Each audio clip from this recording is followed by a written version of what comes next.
Welcome back to today's economic news, where we dive into the depths of the stories that impact our wallets, our communities, and our freedoms.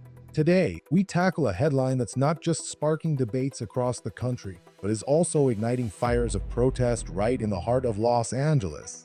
The Department of Homeland Security claims a roaring success in its latest immigration crackdown in LA, despite facing riots and political blowback. But before we delve into the nitty-gritty of these claims and counterclaims, let's paint a picture that will make your blood boil. Why should you, sitting at home, perhaps hundreds of miles away from LA, pay attention to this story? The answer lies in the word cost. We are not just talking about the financial burden on taxpayers, although that is significant enough to raise eyebrows. No, we're discussing the cost to civil liberties, community trust, and the very fabric of societal cohesion. Imagine paying a hefty fee for an operation that promises safety but delivers chaos and division. That's the reality we are facing. Now let's take a trip down memory lane. Before we look at today's disaster, remember back in 2020 when the concept of sanctuary jurisdictions was gaining momentum? It all started with California's AB4, the Trust Act, which prevented the indiscriminate detainment of individuals based solely on their immigration status.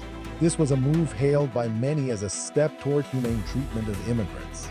But it also lit a fuse, prompting federal agencies like DHS to ramp up operations in retaliation. Fast forward a few years, and tensions between state and federal authorities have only escalated. The Trump administration's stricter policies acted like gasoline on a simmering fire, and now we are witnessing these explosive protests in Los Angeles. Let's dive into the core of today's issue with some hard data. Since June, over 10,000 illegal immigrants have been arrested. To put that into perspective, that figure represents the population of a small town. It's not just about numbers. It's about the lives disrupted, the families torn apart. And what about the potential 382% increase in ambulance costs in California? That's not just a statistic. It's the unraveling of our emergency services. A direct hit to the public health system taxpayers must fund. You can't run a household budget by quadrupling your costs without consequences, and the state sure can't either.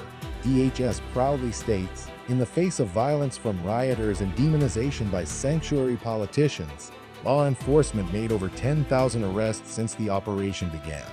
It's a cheer of victory from their podium. But I ask you, victory at what cost? Do they think we are stupid? Are we to believe that arresting these individuals, many of whom include murderers and kidnappers, will magically resolve the deeper societal issues at play? The real, inconvenient truth, a significant portion of those swept up in these raids, are not the criminals they're portrayed to be, but rather individuals caught in a political power game, threatening their contributions to society. Governor Newsom and Mayor Bass are not just political figures taking a stand. They're echoing the fears of their constituents. The chaos ensues from mass arrests, damages community trust in law enforcement. This isn't a black and white scenario of good versus evil. It's an intricate gray area, problems spun into ideologically charged narratives. And this leads us to the libertarian rant, the part that strikes at the heart of what it means to be free. The DHS's aggressive actions lead to increased fiscal burdens, the burden of which falls squarely on your shoulders. This expansive government operation is funded from your pockets. Then there's the thorny issue of government incompetence, a failure so grand it showcases an inability to manage immigration policy effectively. These riots aren't just the result of aggressive federal tactics, but are also a glaring neon signpost pointing to colossal governmental mismanagement. Lastly, let's talk about the loss of liberty.